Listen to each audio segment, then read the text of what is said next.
Hi, everybody, and welcome to the Dave DiIanni Show. I'm DJ Foster, joined by Grand Valley State head soccer coach Dave DiIanni. Dave, thanks for joining me this week. Thank you. Well, some good results from this weekend on your trip to Ohio. An 8-0 victory against Malone on Friday. You scored 4 goals in each half. 3 goals were scored by Maria Brown, so she got the hat trick.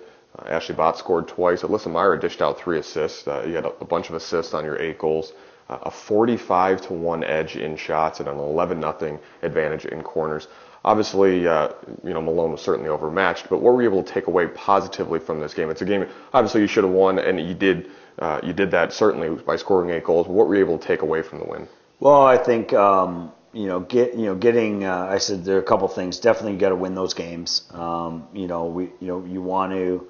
We've struggled at times being efficient in the goal in the box. Scoring goals and scoring 8 goals. No matter who the opponent is good. Mm-hmm. There are a lot of opportunities that I think we created that we probably should have scored more goals. So that was positive. We got 11 assists on 8 goals, which is not very common. There are a couple of multi-assist goals there, which for the soccer person you have to have. It's got to be a one-touch combination. So there was some good pattern play and good chemistry between the midfielders and the forwards. Listen, Myra works really hard, so getting her 3 assists and getting some contribution on the stat sheet I think was great. And so I think there are a lot of good things that came from it. We're continuing to not give up a goal, or at least we're continuing that streak, which is exciting. And everybody played. We didn't play anybody more than 50 minutes, so everybody got game experience, and was able to contribute towards the game. You went to Walsh on Sunday with a 3-0 victory over the Cavaliers. All 3 goals were scored in the first half. You scored early with Autumn Jacobs getting on the board, I think, in the first couple of minutes. Then Maria Brown and Charlie Sosha, also scored.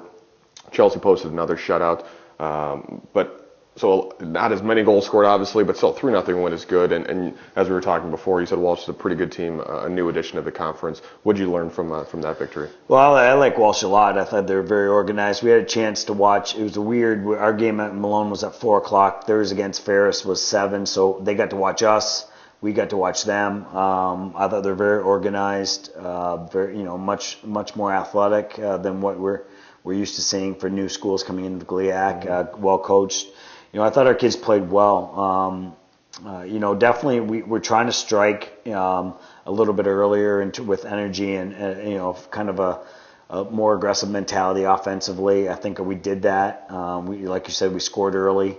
Getting Autumn Jacobs scoring her first goal of the year. She's playing some good soccer and stepped in for Erin Hilbert. Erin Hilbert didn't play this weekend, so Autumn Jacobs did a great job and got a goal, and then got another goal from Charlie Sosha. And so I think that our midfield contributing a little bit is going to free up some space for our forwards. And they're not going to be able to sit in for just with the forwards. They're going to have to be concerned about the midfield. So I think that was good. So we took that out of it, and we were pretty consistent. I thought we got better bench play against Walsh from all our kids that came off the bench and contributed, and that's going to be really important for us as we move on. And we talked about that as a team, as we move on and players' roles get a little bit more defined.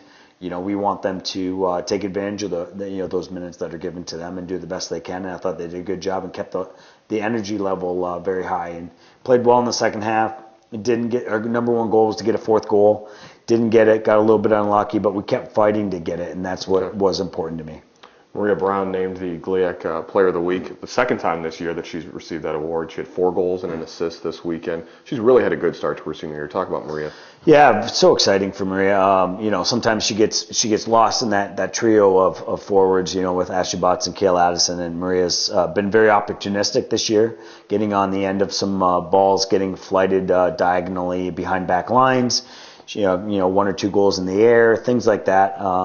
Just very exciting to see Maria get some recognition, and it's through hard work. Sure. She had a slow start this year, and I think she's riding the wave right now. And I think that Maria knows that it's going to be more hard work that's going to be needed to lead as a senior, and she's doing a good job, like Ashley Botts and Kayla Addison are. We're mentoring younger players, in those positions, and so not only am I excited, the team's excited for Maria's success because it's only going to help our team.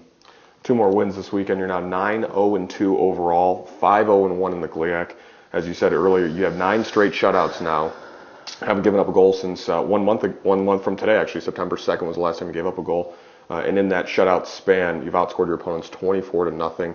Obviously, that means the defense is playing well, but you said there hasn't been as many goals as normal. Where do you kind of stand on your team right now? What are you happy with? Well, I think that, I'm happy with, the development of our seniors kind of starting to take this team over a little bit. We're doing less coaching. I think seniors are seeing the urgency of their last year, and I think that helps. And I think that you see that all over the field. You see it up front in the attack. You see it in the mid, with the 3 mid forwards that we've talked about. We see it in the midfield with players like Alyssa Myra and Aaron Hilbert, who are playing their final year and kind of controlling the midfield for us and doing a little bit of both offensively and defensively. And you see it at the back with Chelsea and Molly Streeter and players like that. So it's very exciting, right now to see our seniors kind of take the team over a little bit and show some initiative and some urgency. I think we're going to get tested this Saturday at Ferris State, playing some great soccer right now and having to play on the road. But I think for us, we didn't feel like we gave our best product when we played them here, and maybe some of that was them and some of that was us. But we're hoping to put a better show on this Saturday, and so. I think that, and we have some tough games coming up. It's a long season. So I'm excited about where we're at right now, but it's, we're at the halfway point, so we still have ways to go. Yeah, kind of a light week for you, just the one game against Ferris. It's at noon on Saturday. And as you mentioned, you played them earlier in the year, but it was a non-conference game. You won 1-0 here in Allendale. This week it'll be a GLIAC game, so it counts for a lot. So kind of talk about, with just the one game this week, kind of what your schedule looks like, and then like you said, a tough rivalry game on Saturday. Well, and that's what makes that game more important. It's a GLIAC game now, and that's our number one goal is to win GLIAC. So that's more important, and it's a valuable game for both of us. Ferris is sitting in that 3rd, 4th spot, and we want to try to create separation from anybody below us. So that's important. This is a halfway point for us. We talked about trying to balance the scale between staying fit and getting a little bit more fit, but also, recharging the batteries mentally and physically. We went through a little bit of a stall there, a week there where our kids had some really high academic expectations in their classrooms, and so mentally is just as important for them to recharge and get ready for the stretch run. So we're going to take an extra day off this week, and with only playing on Saturday, and see if we can get fresh for going into the Saturday's game, and then take another extra day off on the back end to be ready for that last 3 weeks of the season. Grand Valley State with 9 straight shutouts. The team is 9-0-2 overall, 5-0-1 in GLIAC, playing again the big rivalry game against Ferris State this Saturday. Dave, good luck. We'll talk about it next week, and hope to keep that shutout streak going. Thanks, TJ. Thanks for watching the Dave DiIanni Show here on the Grand Valley Sports Network.